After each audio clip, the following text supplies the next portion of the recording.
안녕하세요. 구루잠입니다. 이번 시간은 직업상담학 1과목의 마지막 영상이 될 것 같아요. 네, 내담자 사정부터 계속 이어갑니다. 사정이라고 하면 앞에서 우리가 조사하고 결정한다 라는 의미라고 했습니다. 그래서 내담자 사정이라고 하는 것은 내담자에 대해서 이해를 넓히기 위해서 조사하는 것을 말합니다. 사정 단계, 면담 사정 보면 직업상담 과정에서 사정 단계는 명동 자기 탐색을 기억해 주세요. 내담자가 명동 가서 자기 탐색을 한다. 명동 가서 자기 탐색. 자, 명하면 인지적 명확성 파악하고 그 다음 내담자의 동기, 그 다음 내담자의 자기 진단, 마지막으로 내담자의 자기 진단 내용을 탐색하는 거예요. 명동 자기 탐색. 자, 인지적 명확성이라는 것은 내담자가 자신의 강점, 자신의 약점 이런 것을 객관적으로 이해하고 있는지를 의미합니다. 그래서 이런 어떻게 쉽게 얘기하면은 이제 정신 건강과 연관되는 부분이라고 보시면 됩니다.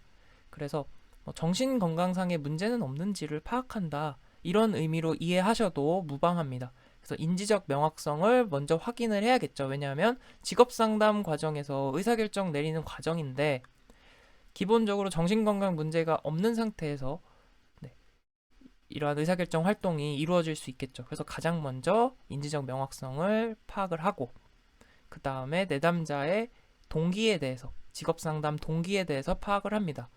그 다음에 내담자가 자기 스스로 진단하는 단계에 자기 진단 내용에 대해서 깊이 탐색해보는 단계 이렇게 사정이 진행됩니다. 명동 자기 탐색 기억해 두시기 바랍니다. 그러면 바로 문제 풀어보도록 하겠습니다. 네, 1번. 직업상담 과정에서의 사정 단계, 명동 자기 탐색, 인지적 명확성, 동기 파악, 자기 탐색, 자기 진단하고 거기에 대한 탐색. 리을 기억, 디귿님. 4번 정답. 2번. 다음 사례에서 면담 사정 시 사정 단계에서 확인해야 한 내용 중2 남학생인 내담자는 소극적인 성격이래요. 대인관계에 어려움을 겪고 있다. 대인관계 어려움. 그리고 진로에 대한 고민을 한 적이 없고 학업도 게을리하고 있대요. 가장 먼저 고려해야 될 거는 대인관계 어려움으로 인한 정신건강 문제를 확인해야겠습니다. 네. 인지적 명확성을 파악하는 것이죠. 그리고 나서 진로에 대한 고민한 적 없고 학업도 게을리한다는 것은 진로에 대한 동기를 확인할 필요가 있겠죠. 그래서 선택지를 쭉 보면 우선 정신건강 문제가 눈에 띕니다. 네. 그래서 인지적 명확성은 정신건강 문제와 관련이 있다 그랬죠. 그리고 내담자의 동기, 진로 동기, 학업 동기 관련해서 확인해 볼 필요가 있겠습니다. 그래서 정답은 2번.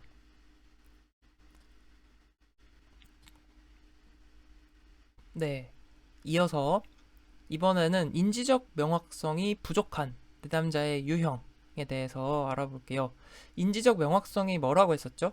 내담자가 자신의 강점이나 약점을 객관적으로 평가할 수 있는 그런 능력을 말하는 것이라고 했습니다. 그래서 인지적 명확성이 부족한 내담자의 유형에는 어떤 것들이 있냐? 이제 단순 오정보, 복잡한 오정보, 가정된 불가능, 원인과 결과의 차고, 자기인식 부족 등이 있습니다. 이걸 읽고 그냥 이해하시면 되겠습니다. 그래서 내담자가 단순 오정보를 이야기하는 경우에는 이런 유형인 경우에는 그냥 이 단순 오정보를 바로잡을 정보를 충분히 제공해주면 되겠죠. 그래서 개입 방법으로는 정보 제공해주면 된다. 복잡한 오정보 문제가 있는 내담자의 경우에는 이 잘못된 정보가 굉장히 복잡하게 얽혀 있는 거니까 이것에 대해서 이해를 시켜주고 이제 직면을 시켜주려면 논리적으로 분석하는 과정이 필요하겠죠. 내담자의 잘못된 정보에 대해서 논리적 분석을 하는 개입. 또한 가정된 불가능이나 불가피함을 가정하는 내담자들. 네. 이런 내담자들의 경우에는 우선 격려가 필요하고 그리고 논리적으로 분석함으로써 내담자가 이해할 수 있도록 돕는 것이 중요하겠습니다. 그리고 원인과 결과를 착오하는 유형의 경우에는 마찬가지 논리적 분석을 통해서 원인과 결과를 분명하게 명료화하는 것이 필요하겠습니다. 자기인식이 부족한 내담자의 경우에는 이거를 직면시켜주면 안 돼요. 네, 자기인식이 부족하다는 걸 직면시켜주면 어떻겠어요? 내담자가 조금 상처를 받을 수도 있고 오히려 더 벽을 쌓겠죠. 방어를 하게 될 테니까 은유와 비유를 사용함으로써 내담자가 자연스럽게 자기인식을 할 수 있도록 돕는 개입이 필요하겠습니다. 그래서 이 5가지 읽고서 이해하시면 되겠고요. 다음, 인지적 명확성의 문제와 원인. 인지적 명확성에는 어떤 문제들이 있는지 몇 가지만 출제되는 내용 중심으로 정리를 했습니다. 정보 결핍에 문제가 있을 수 있고 고정관념 갖고 있는 문제, 그리고 정신건강 문제 중에서도 경미한 문제가 있고 심각한 문제, 이렇게 구분을 합니다. 정보가 결핍된 경우는 정보를 채워주면 되잖아요. 네. 근데 원인, 그러니까 이제 정보 결핍의 원인 또한 지식이 부족해서 혹은 정보를 사용할 줄 몰라서 또는 정보를 변별해내는데 문제가 있는 경우 정보 결핍이 일어납니다. 고정관념은 어떻게 생길까요? 네, 경험이 부족해서 생기는 경우, 경험이 부족하면 생각의 틀이 아무래도 좁을 수밖에 없겠죠. 또한 가치관이 고착됨으로써 고정관념이 형성될 수 있습니다. 경미한 정신건강 문제는 어떻게 생겨나느냐? 잘못된 결정 방식으로 인해서 생겨나게 됩니다. 이게 이제 비논리적 사고와 연관이 되는 내용이에요. 우리 인지행동치료 공부할 때 또 혹은 REBT 공부할 때 비논리적 사고, 비합리적 신념, 역기능적 사고 등이 원인이 된다고 했죠. 마찬가지 비논리적 사고로 인해서 잘못된 결정 방식이 생기게 되는 거죠. 그래서 잘못된 결정 방식이나 또는 낮은 효능감으로 인해서 정신건강 문제가 생길 수 있다. 이건 경미한 것이고, 심각한 문제는 이제 뭐 약물을 남용하는 것 또는 정신증, 정신증이라고 하면 뭐 조현병 같은 것을 의미합니다. 이런 원인들로 인해서 심각한 정신건강 문제가 일어나게 된다. 그래서 이 정도 정리하고 문제풀이를 통해서 좀 더 자세하게 복습해 보도록 하겠습니다. 1번, 내담자의 인지적 명확성을 사정할 때 고려할 사항이 아닌 것은 직장을 처음 구하는 사람과 직업 전환을 하는 사람, 처음 구하는 사람이랑 직업 전환을 하는 사람에 대한 접근을 동일하게 해야 한다. 맞나요? 틀리죠. 당연히 다르게 해야겠습니다. 1번이 틀린 내용이고 2, 3, 4번 다시 공부해 봅니다. 직장인으로서의 역할이 다른 생의 역할과 복잡하게 얽혀 있는 경우 생의 역할을 함께 고려한다. 그렇습니다. 직장인의 역할이 있을 수 있고 다른 뭐 아버지로서 어머니로서의 역할, 아들이나 딸로서의 역할, 다양한 역할들이 있겠죠. 이런 것들을 함께 고려해야 합니다. 3번, 직업 상담에서는 내담자의 동기를 고려해서 그렇습니다. 동기를 고려해야겠죠. 4번, 우울증과 같은 심리적 문제로 인지적 명확성이 부족한 경우에 진로 문제에 대한 결정은 당분간 보류하는 것이 좋다. 그렇습니다. 우리 내담자 사정 단계 공부할 때 봤었죠. 인지적 명확성을 가장 먼저 사정하는 이유, 직업 상담을 원만하게 진행하기 위해서잖아요. 인지적 명확성이 부족하면 이제 심리적인 문제, 정신 건강에 문제가 있을 수 있기 때문에 그렇기 때문에 이제 정신 건강 문제가 있을 경우에는 이걸 먼저 개인 상담, 심리 상담을 통해서 해결을 하고 진로 문제로 들어가는 것이 맞습니다. 그래서 4번 맞는 이야기, 정답 1번입니다. 2번 넘어갑니다. 2번, 상담 장면에서 인지적 명확성이 부족한 내담자를 위한 개입 방법이 아닌 것은 1. 잘못된 정보를 바로잡아줌. 2. 구체적인 정보를 제공함.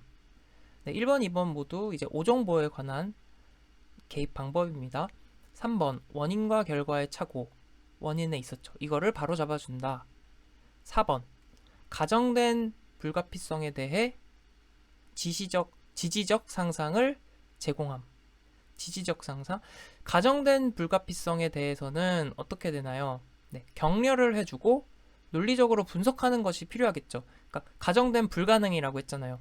내담자가 왜 이거를 불가능하다고 가정하는지, 왜 불가피하다고 가정하는지 이것에 대해 논리적 분석이 필요하다. 그리고 침체된 내담자를 위해서 격려가 필요하다. 그래서 4번이 틀린 내용이 되겠습니다. 3번으로 갑니다. 다음 면담에서 인지적 명확성이 부족한 내담자의 유형과 개입 방법이 바르게 짝지어진 것은 내담자, 난 사업을 할까 생각 중이에요. 그런데 그 분야에서 일하는 여성들은 대부분 이혼을 한대요. 그 분야에서 일하는 사람들 대부분 이혼한대요. 선생님은 사업을 하면 이혼을 할까봐 두려워하시는군요. 직장 여성들의 이혼율과 다른 분야에 종사하는 여성들에 대한 통계를 알아보도록 하죠. 논리적으로 이제 분석을 하는 거죠. 자, 어떻게 보나요? 내담자의 이 문제는 원인과 결과를 착오하는 거죠. 그 분야에서 일하면은 이혼을 한다. 그래서 그것에 대해서 상담자는 통계를 알아보면서 좀 구체적으로, 논리적으로 맞는 이야기인지 확인을 해보자 라고 하는 것이죠. 그래서 정답은 4번. 4번. 다음은 인지적 명확성이 부족한 내담자의 상담 내용이다. 주로 다루고 있는 내담자 특성으로 적합한 것. 내담자. 사람들은 취직하기가 어렵다고들 해요. 상담자가 어떤 사람들을 이야기하는지 짐작이 안 되네요 라고 물어봤어요. 좀 애매하다는 거죠. 내담자. 모두 다예요. 모두 다. 네. 제가 상의할 수 있는 상담사, 교수님, 심지어 친척들까지도요. 정말 그런가요? 상담자. 그래요? 사실이 어떤지 알아보도록 하죠. 어떤가요? 내담자가 굉장히 뭉뚱그려서 말하죠. 어렵다고들 해요. 누가요? 모두 다요. 그러니까 상담자는 이러한 뭉뚱그림, 구체성의 결여에 대해서 논박을 할 필요가 있겠습니다. 정답은 2번. 다음 5번으로 갑니다. 다음 상담 장면에서 인지적 명확성이 부족한 내담자의 유형과 개입 방법. 난 자격시험에 합격할 수 없을 것 같아요. 그동안 선생님은 자격시험 공부를 매우 열심히 하신 걸로 아는데요. 하지만 단념했어요. 내 친구는 자격시험이 어렵다고 했어요. 상담자, 선생님은 자격시험에 불합격할 것이라고 생각하고 있군요. 이 이유는 친구분이 어렵다고 했기 때문이고요. 그러면 선생님과 친구분의 공통점을 알아보기로 하죠. 일단 문제는 자격시험에 합격할 수 없을 것 같아요. 친구가 얘기해서. 그래서 이미 불합격을 가정하고 있죠. 가정된 불가능, 가정된 불가피성에 대한 문제 유형입니다. 그래서 이러한 부분에 대해서는 상담자가 선생님과 내담자와 친구분의 공통점을 알아보자라고 하면서 논리적 분석을 하고 이러한 격려를 통한 개입 방법이 적절하겠습니다. 정답은 4번. 6번입니다. 내담자의 인지적 명확성을 위한 직업상담 과정을 바르게 나열한 것. 자, 이거는 뭐 공부를 사전에 하지 않아도 문제를 보면서 이제 익힐 수 있습니다. 자, 첫 번째 보기를 보면 관계, 개인적 사정, 직업 선택, 통합 선택. 직업 선택이 정보 통합 선택 뒤에 나오는 단계여야겠죠. 직업 선택은 어쨌든 가장 마지막 부분에 있어야 되는 과정입니다. 그래서 틀린 이야기. 2번 직업 탐색, 내담자와의 관계, 정보 통합 선택, 직업 선택. 자, 관계 형성이 가장 우선이 돼야겠죠. 직업 탐색이 앞서서. 틀린 이야기. 3번 내담자와의 관계 형성, 그 다음 인지적 명확성 혹은 내담자의 동기에 대해서 사정을 하고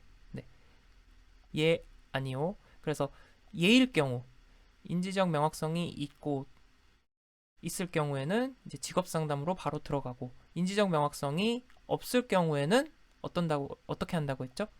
개인 상담, 심리 상담을 먼저 진행을 해야 된다. 그래서 3번이 맞는 이야기가 되겠습니다.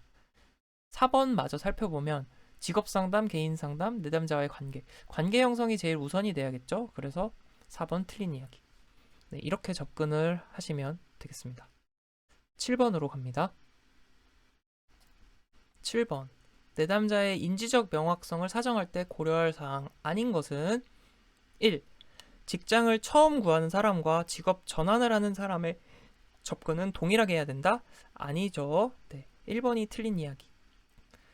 2번 직장인으로서의 역할이 다른 생의 역할과 복잡하게 얽혀 있는 경우 직장인으로서의 역할도 있고 아버지의 역할 또는 어머니의 역할, 딸이나 아들로서의 역할 이런 역할이 다양하게 있을 경우 생의 역할 함께 고려해야겠습니다. 3번 내담자의 동기를 고려해서 이루어져야겠지요.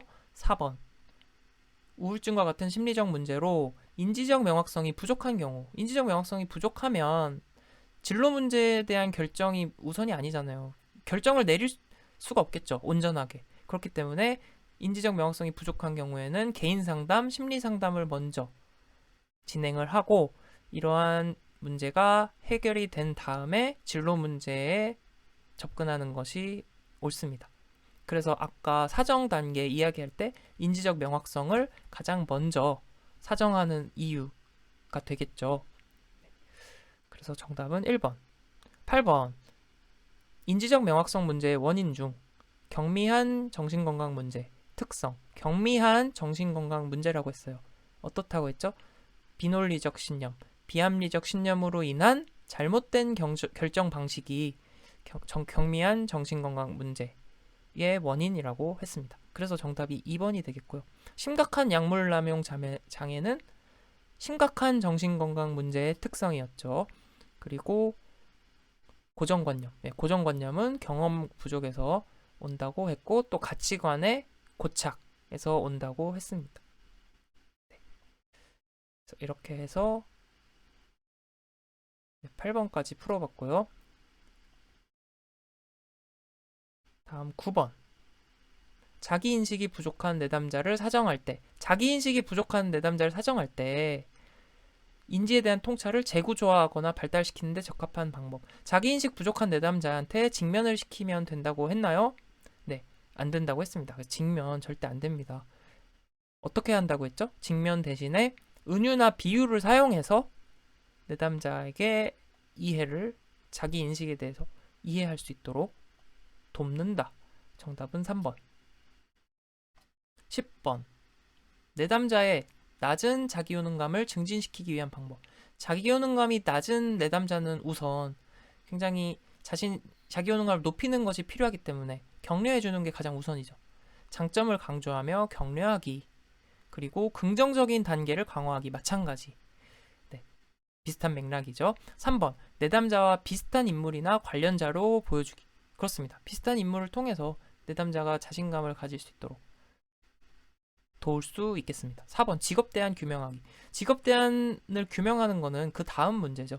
자기 효능감을 우선 어느 정도 증진시키고 상담에 대한 동기를 어느 정도 높인 다음에 그 다음에 직업 문제로 들어가는 것이 더 효과적인 직업 상담이 되겠습니다.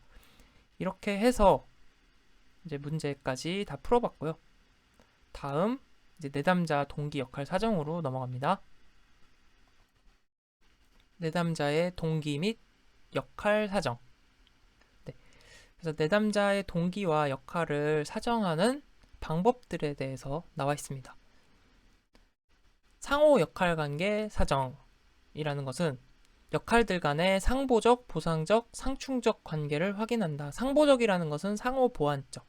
네. 그리고 보상적 관계, 상충하는 서로 부딪히는 관계를 확인하는 것이 상호 역할 관계 사정입니다. 우리가 가지고 있는 역할들이 굉장히 많잖아요. 그러한 역할들 간의 관계를 확인하는 것이 상호 역할 관계 사정이다. 그래서 상호 역할 관계 사정의 방법으로 다음 세 가지가 있습니다. 첫 번째, 질문을 통해 사정하기. 질문을 통해 알아볼 수 있겠습니다. 질문을 통해서 내담자가 맡고 있는 생의 역할들을 쭉 나열하는 거예요. 뭐 아버지로서의 역할, 뭐 직장인으로서의 역할, 아들로서의 역할 이런 역할들을 쭉 나열하고 각 역할의 소요 시간을 추정을 합니다. 이러한 역할들의 소요 시간을 추정하면 그 역할들의 어떻게 보면 비중들 이런 것들을 확인해 볼 수 있겠죠. 그리고 나서 역할들의 가치 순위를 정합니다. 이게 질문을 통해 사정하기. 다음, 동그라미로 역할 관계 그리기. 원으로 역할 관계를 이렇게 그리는 거예요. 그래서 역할들 간의 관계를 이렇게 연결함으로써 표시하는 거예요. 이상적인 역할 관계 그리기. 이상적인 역할 관계를 또 그려보는 거죠. 내담자가 생각하는 이상적인 역할 관계는 무엇인지. 이런 것들을 확인해 볼 수 있습니다. 동그라미로 그리기. 그래서 이러한 동그라미 그리기 연습을 통해서 역할들 간의 관계를 알 수 있고 이것을 생애 계획 연습으로 전환시키는 방법이 있습니다. 그래서 이렇게 내담자의 동기 역할 사정에는 다음 세 가지 방법이 있다. 질문 통해 사정, 동그라미로 그리기, 생애 계획 연습으로 전환시키기. 이렇게 하면 이제 문제풀이 통해서 다시 정리해 보도록 하겠습니다. 1번. 다음 중 내담자의 동기와 역할을 사정함에 있어서 자기보고법이 적합한 내담자. 자기보고법이 적합하려면 우선 자신에 대해서 잘 이해할 수 있어야 되죠. 객관적으로. 그렇다면 인지적 명확성이 우선 높아야 하겠습니다. 인지적 명확성이 높은 내담자가 적합하고 인지적 명확성이 낮은 경우에는 어떻게 한다고 했죠? 네. 이러한 심리적인 문제, 정신건강 문제 관련해서 개인 상담, 심리 상담을 먼저 진행하고 그 다음에 이제 이러한 내담자의 동기 역할들을 사정하고 직업 상담을 할 수 있겠죠. 정답은 2번. 2번. 직업 상담의 과정 중 역할 사정에서 상호 역할 관계를 사정하는 방법이 아닌 것은 상호 역할 관계에 1번. 질문을 통해 사정하는 방법이 있었습니다. 그리고 동그라미로 그리는 방법이 있었고 이것을 생애 계획 연습으로 전환시키는 것이었죠. 그래서 위계적 구조 작성하기 이건 해당하지 않습니다. 3번. 내담자의 작업에 관한 상호 역할 관계의 사정 방법 중 질문을 통해 사정하는 방법 해당하지 않는 것. 1번. 내담자에게 삶에서의 역할들을 원으로 그리는 것은 뭐였죠? 동그라미로 역할 관계 그리기였잖아요. 그래서 1번이 틀린 이야기. 2번. 생애 역할들을 나열한다 그랬어요. 그래서 이걸 나열하고 각 역할에 대해 소요되는 시간의 양을 추정해 보도록 합니다. 그리고 이러한 내용들을 토대로 내담자의 가치를 활용해서 순위를 정한다. 가치 순위 정하기. 그래서 이 세 가지였습니다. 다음으로 넘어갈게요. 네. 이어지는 내용은 내담자의 정보와 행동을 이해하는 기법들에 관한 내용입니다. 그래서 전이된 오류 정정하기가 주로 출제가 돼요. 전이된 오류 정정하기. 그래서 전이된 오류 정정하기 중심으로 이제 살펴볼 건데 오답지로 한번 출제가 됐어요. 전이된 오류 정정하기를 한정된 오류 정정하기라고 나왔는데 이렇게 나오면 이제 틀린 보기다. 그래서 전이된 오류란 무엇인가? 내담자가 하는 말의 의미를 구체적으로 이해할 수 없는 경우를 말합니다. 전이된 오류. 내담자가 무슨 말 하는지 이해하기 어려운 경우. 그래서 이 세 가지를 기억해 두세요. 전이된 오류 정정하기. 전이된 오류에는 세 가지가 있어요. 먼저 정보의 오류가 있습니다. 정보의 오류가 있고 그 다음 한 개의 오류가 있습니다. 정보의 오류, 한 개의 오류, 마지막으로 논리적 오류. 이 세 가지가 있어요. 먼저 정보의 오류부터 보시면 말 그대로 정보에 문제가 있는 거예요. 자신이 충분한 정보를 알고 있다고 잘못 생각하는 경우 정보의 오류입니다. 그래서 이야기를 할 때 중요한 부분들을 삭제하고 이야기를 한다거나 불확실한 인물, 불분명한 동사를 사용하고 제한적인 어투 사용, 장소나 사람, 사건 등에 대해서 구체적이지 않게 진술하는 것. 이런 것을 이제 정보의 오류라고 오류라고 합니다. 다시 중요한 이야기를 삭제하거나 이 굵은 글씨 중심으로 좀 기억을 하시면 좋겠습니다. 그래서 이야기를 삭제하고 불확실, 불분명하게, 구체적이지 않게 이야기를 하는 걸 정보의 오류. 다음 한계의 오류라는 것은 말 그대로 자신의 견해를 제한하는 거예요. 스스로 자신의 견해를 제한하는 것, 한계의 오류.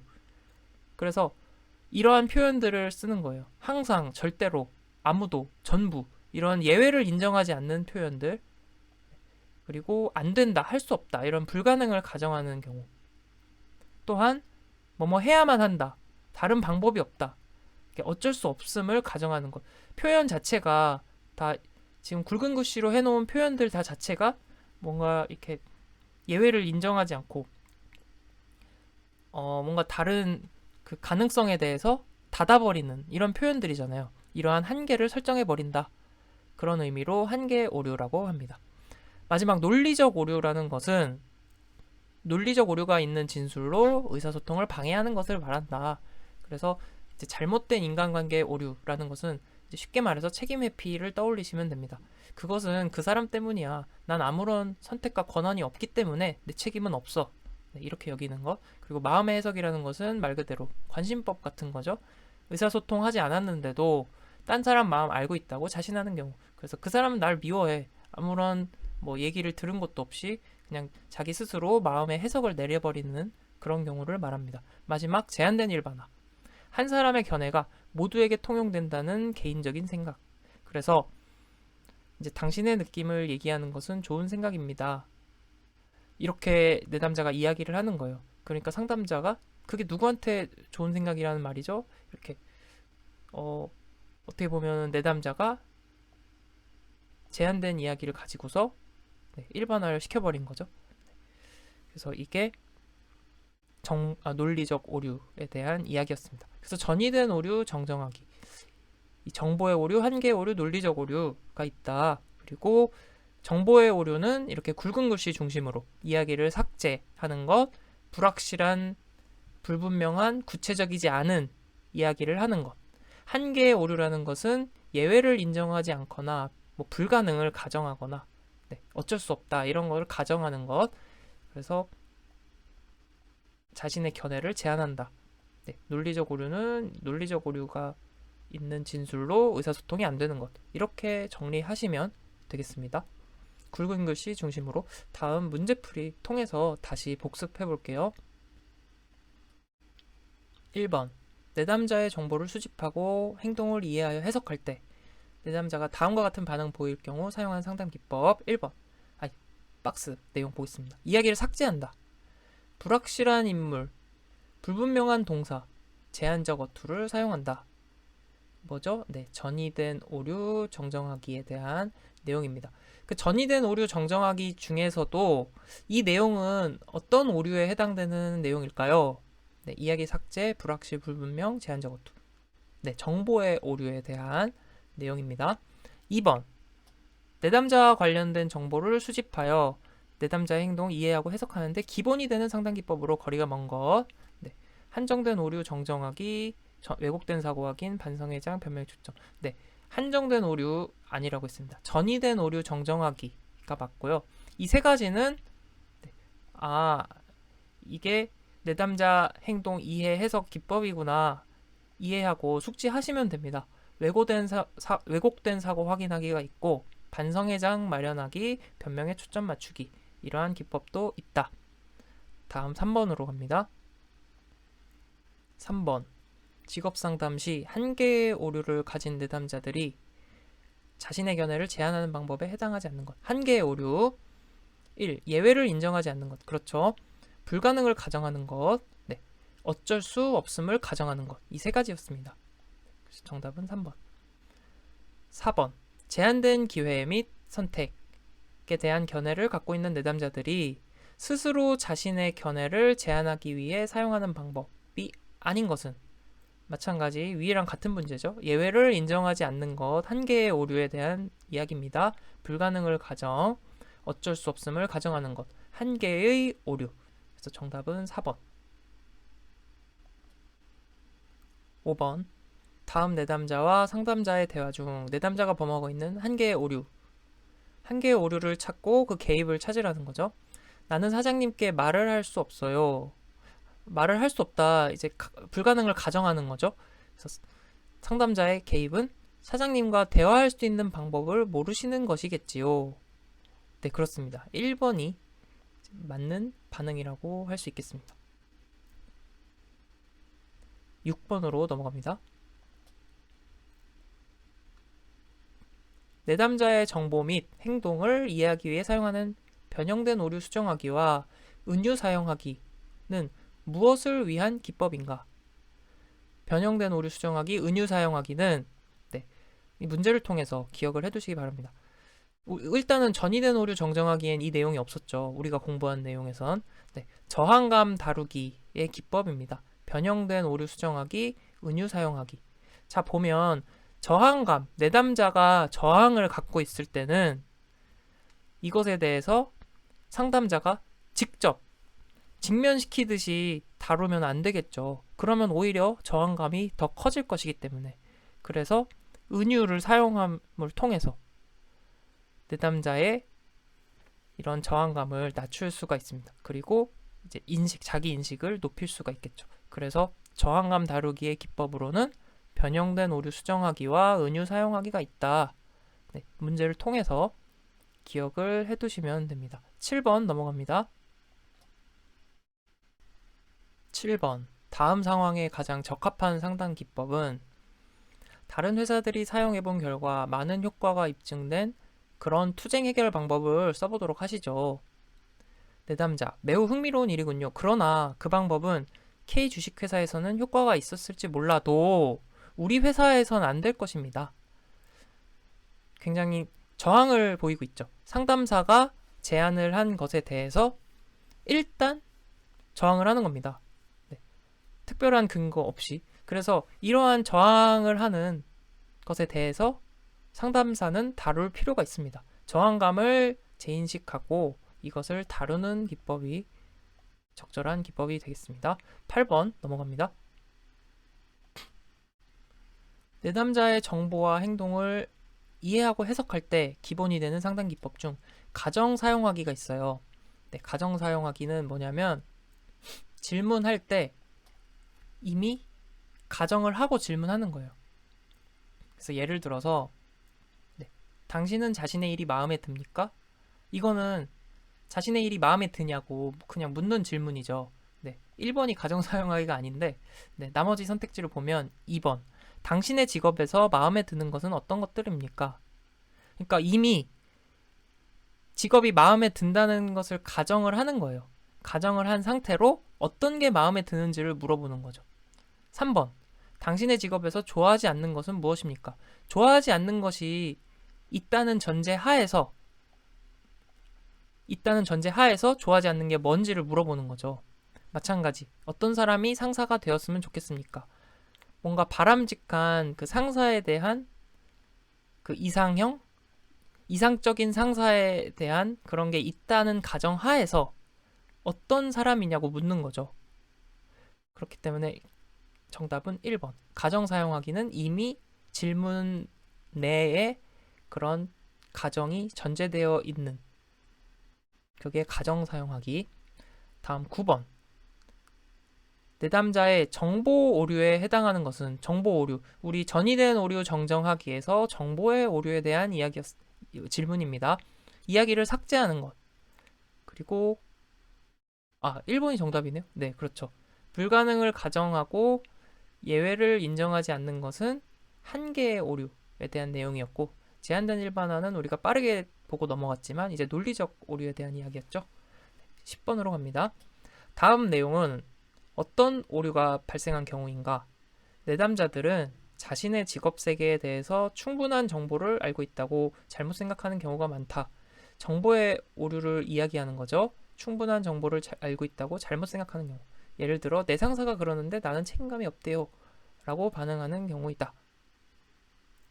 그래서 어떤 오류가 발생한가요? 정보의 오류 중에서도 뭐죠? 이야기가 지금 없어요. 그쵸? 그냥 책임감이 없대요. 이것만 남겨놓은 거잖아요. 뭐 어떠한 이유로 책임감이 없대요. 또 아니고 이야기가 삭제된 거죠. 10번은 정답 1번. 11번. 인지적 왜곡의 유형 중 상황의 긍정적인 양상을 여과하는 데 초점이 맞춰져 있고 상황의 긍정적인 양상을 여과하는 데 초점이 맞춰져 있다. 극단적으로 부정적인 세부 사항에 머무르는 것은 이게 무슨 말이냐? 긍정적인 양상을 여과한다니까 필터링 한다는 거죠. 긍정적인 양상은 흘려버리고 부정적인 세부 사항에만 초점을 둔다는 거예요. 이거는 선택적 추상이라고 합니다. 선택적으로 이제 정신적 여과라고도 합니다. 멘탈 필터링. 그래서 긍정적인 건 다 여과시켜 버리고 그리고 부정적인 것, 실패한 것, 부족한 것에만 초점을 두는 것. 이것을 선택적 추상이라고 합니다. 그리고 나머지 선택지는 간단하게 살펴보면 자의적 추론이라고 하는 것은 이제 충분하지 않은, 적절하지 않은 근거를 가지고 이제 결론을 내리는 거죠. 결론을 추론하는 것. 그러니까 충분하지 않은데, 적절하지 않은데 이제 결론을 내리는 것. 자의적으로 추론하는 거죠. 그다음 긍정격하라는 것은 긍정적인 경험에 대해서 이제 깎아내리는 거예요. 깎아내려서 평가하는 것. 자신에 대한 긍정적인 걸 깎아내려서 평가하는 것. 네. 그리고 잘못된 명명이라는 것은 지나치게 일반화하는 거예요. 극단적으로 과잉 일반화하는 것을 잘못된 명명이라고 합니다. 예를 들어서 그 사람은 사이코패스야. 아니면은 나는 쓰레기야. 실패자야. 뭐 이렇게 이름을 잘못 붙이는 거죠. 극단적으로 부정적으로. 그것을 잘못된 명명이라고 합니다. 어쨌든 문제를 통해서 선택적 추상. 이런 거구나. 정신적인 여과, 긍정적인 걸 여과하는 것. 이렇게 정리하시면 되겠습니다. 다음 하렌의 진로 의사결정 유형과 생애주기 가볍게 살펴보고 마무리하겠습니다. 네, 하렌의 진로 의사결정 유형 생애주기. 자, 하렌의 진로 의사결정 유형 아주 간단하게 보고 넘어가겠습니다. 하렌 하면 합주기, 합지기, 하렌 합주기, 하렌 합지기 이것만 기억해 주세요. 하렌 합지기. 그래서 하렌의 진로 의사 결정 유형에는 세 가지 유형이 있다라고 했어요. 첫 번째 합리적 유형이라고 하면 합리적이다. 정확한 정보를 수집하고 신중하고 논리적이고 체계적인 의사결정 접근을 하는 유형. 그래서 자신의 결정에 대한 책임을 수용하는 유형, 합리적인 유형. 직관적인 유형은 감정, 직관에 초점을 두는 거예요. 상상의 기초로 해서 의사결정을 하고 감정, 정서적인 자각 등을 사용해서 의사결정을 합니다. 논리적으로 얘기하는 것이 아니라 또 정보 수집 활동을 하는 것이 아니라 상상에 기초하고 감정, 정서적 자각을 이용해서 진로 의사결정을 한다. 직관적 유형. 네, 합리적, 직관적. 마지막 의는 의존적 유형입니다. 의존적 유형. 그래서 합지기. 합리적, 직관적, 의존적. 하렌은 합지기다. 의존적 유형은 뭐냐? 의존적 유형은 결정에 대한 책임을 부정한다. 그리고 외부로 책임을 돌린다. 그 외부의 의존적인 성격이 강한 유형이죠. 수동적이고 순종적이고 타인의 영향에 따른 의사결정. 의존적인 유형. 네, 그래서 합지기. 하렌 합지기. 문제풀이 바로 들어갑니다. 네, 하렌 합지기. 하렌 합지기 1번. 하렌이 제시한 진로 의사결정 유형 중 의사결정에 대한 개인적 책임을 부정하고 외부로 책임을 돌리는 의존적인 성향, 의존적 유형이다. 2번. 하렌의 진로 의사결정 유형에 해당하는 건 하렌 합지기, 합리적, 의존적, 직관적, 합지기, 합리적, 직관적, 의존적. 정답은 2번. 네. 이제 생애주기 관련된 내용은 이제 문제 풀이하면서 정리하도록 하겠습니다. 1번. 생애 주기에 관한 연구 결과들의 시사점과 가장 거리가 먼 것은 생애 주기라고 하면 개인의 생애에 대해서 이제 개인의 생애에서 겪는 이제 단계별 과정이죠. 일정한 단계별 과정을 생애 주기라고 합니다. 그래서 문제로 돌아와서 1번. 모든 연령 수준별로 일에 대한 이해, 일을 수행하기 위한 훈련과 자격, 원하는 직업을 얻는 방법, 생활과 직업의 관계를 인식해야 한다. 네, 그렇죠. 2번, 10대에게는 직업에 필요한 적당한 기술과 훈련이 필요합니다. 그렇습니다. 3번, 한 번 얻은 직업 정보는 시간과 상황에 관계없이 계속 유지되어야 한다. 아니죠. 직업 정보는 계속 업데이트 돼야 되고, 직업도 계속 변하듯이 직업 정보도 계속 끊임없이 변하고 있습니다. 3번이 틀린 이야기. 4번, 여성과 노인들을 위한 직업 정보 체계가 필요하다. 네. 2번 문제로 갑니다. 다음 중 생애 주기를 분석할 때 중요하게 고려해야 하는 사항과 가장 거리가 먼 것은 평균 수명의 변화. 자, 생애 주기 분석에서 중요하게 고려해야 하는 사항이라고 하면 생애 주기가 변화하는데 영향을 주는 요인들이 있어요. 그게 뭐냐면 바로 이 평균 수명의 변화. 그리고 자녀 기간의 변화. 자녀 기간이라는 것은 이제 은퇴 후에 기간을 말하겠죠. 그다음 초혼 연령의 변화. 또한 출산율. 이런 것들이 생애 주기 분석에서 중요하게 고려되는 요인들이에요.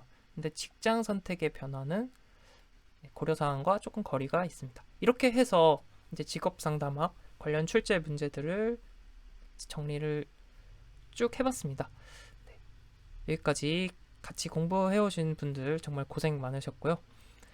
도움이 되셨다면 좋아요도 댓글도 남겨주시면 저에게 큰 힘이 될 것 같습니다. 네, 앞으로도 계속 화이팅해서 공부하시기 바랍니다. 다음 영상으로 또 다시 돌아올게요.